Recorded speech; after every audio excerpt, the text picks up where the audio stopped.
So I'm 8 years old, and I'm with my sister and my cousin Bonnie in our garage.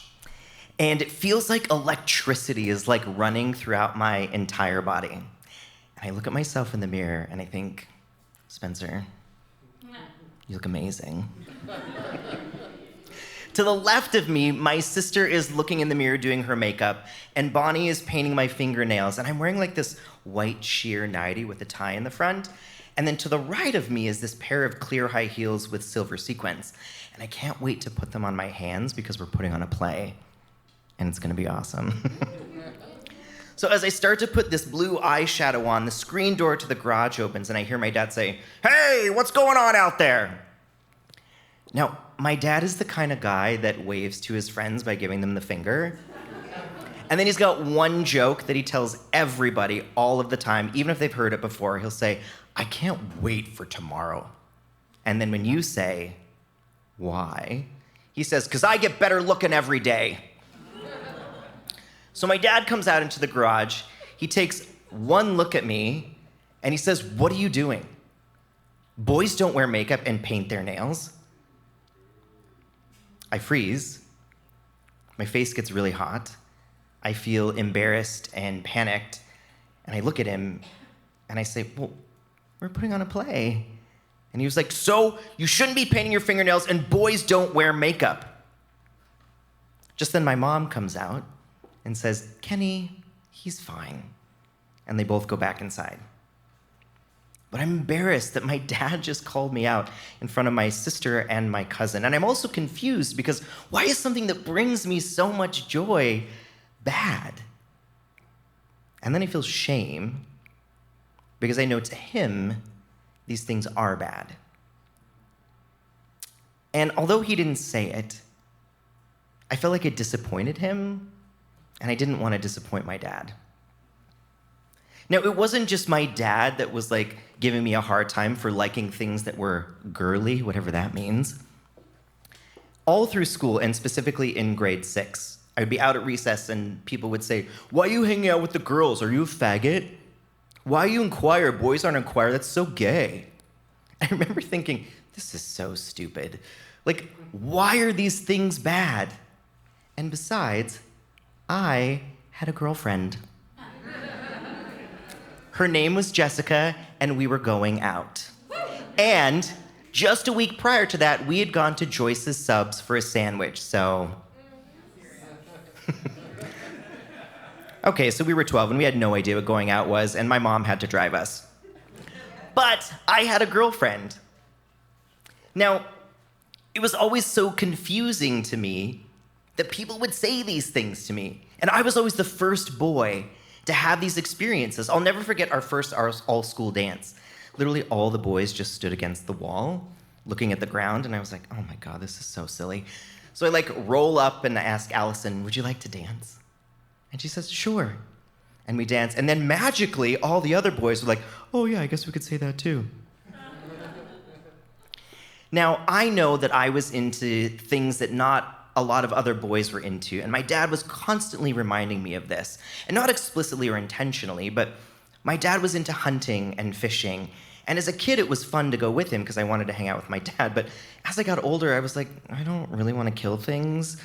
And I think fishing is super boring. And my dad was also a huge basketball star in high school. And I always felt a little bit like I might have disappointed him because me being his only son wasn't into sports. Now, that being said, I had so much more in common with my mom. We loved to go shopping, and we listened to Cher's Heart of Stone album on cassette tape on repeat for years.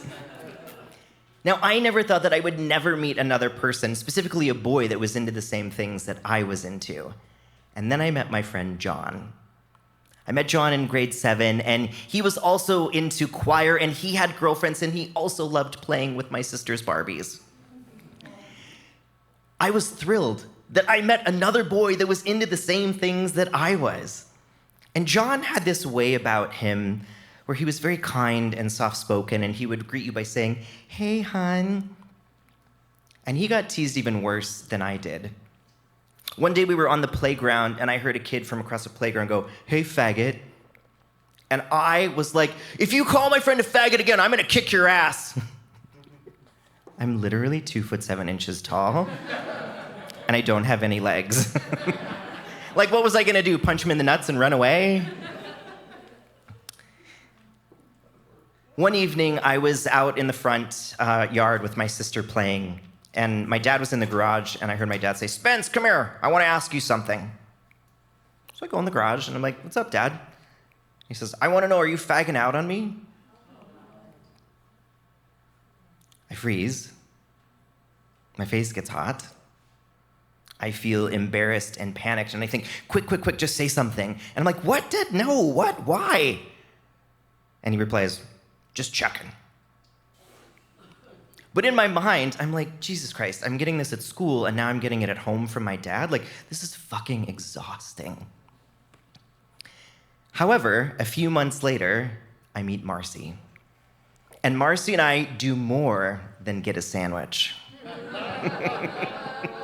We fall in love. She's my first kiss. We fool around. We talk about getting married and what our kids' names are gonna be and what our life is gonna be like. And we last more than a sandwich. And all through school, as it continues to progress, we stay together.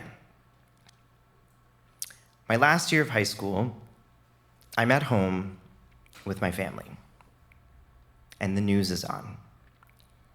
And a story comes on that we all are familiar with.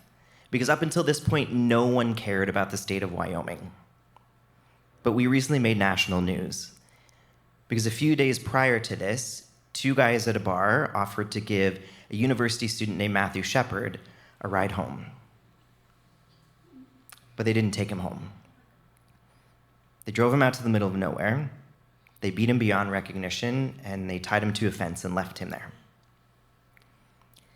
The anchor comes on and says, sad news out of Wyoming tonight, as Matthew Shepard has died.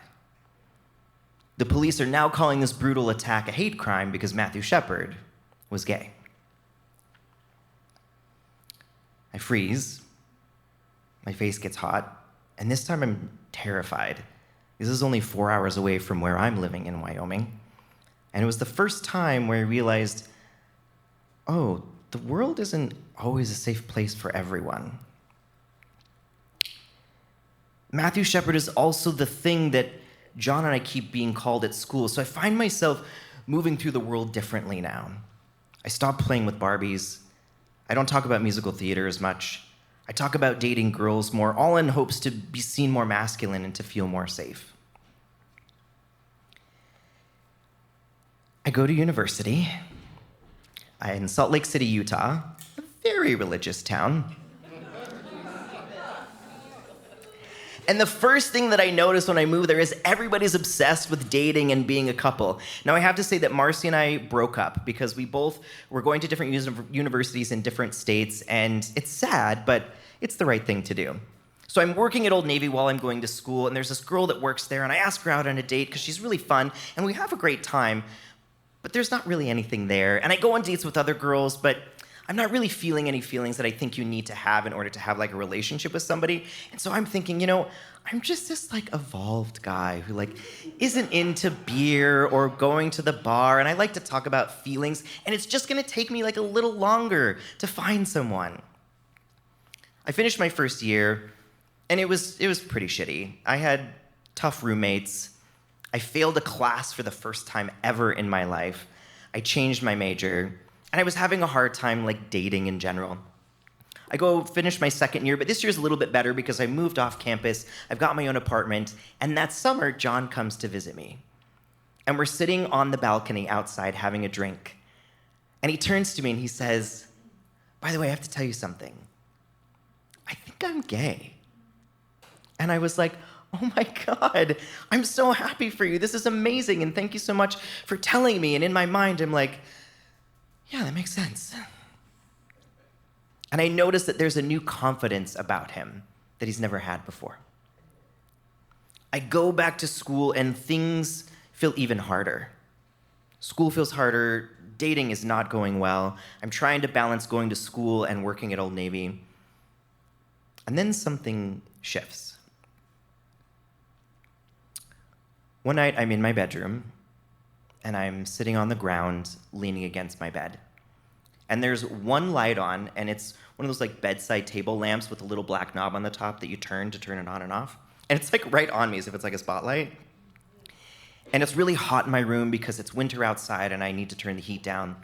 And I'm holding the phone in my hand and I'm thinking, just dial the number, just dial the number, just dial the number.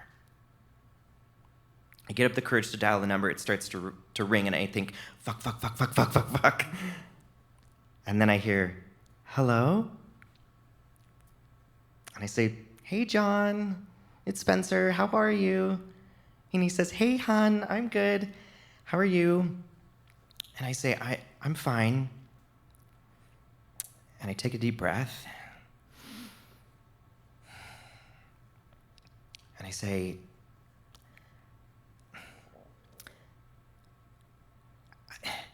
I think I'm like you. And he says, well, what do you mean? And I take another deep breath and I say, I think I like guys too. And I freeze and my face gets hot and I feel embarrassed and panicked. And then John says, oh, honey, I'm so happy for you. And it's like this burst of sunlight and energy explodes in my stomach and travels up my chest and comes out of my whole body. It's like shooting out of my face and I'm like smiling and crying at the same time. And then I just crumble. Because I can finally let go of this thing that I've been carrying for so long. And I think this is the start of something new. A few months later, I'm holding the phone again, and it's Father's Day.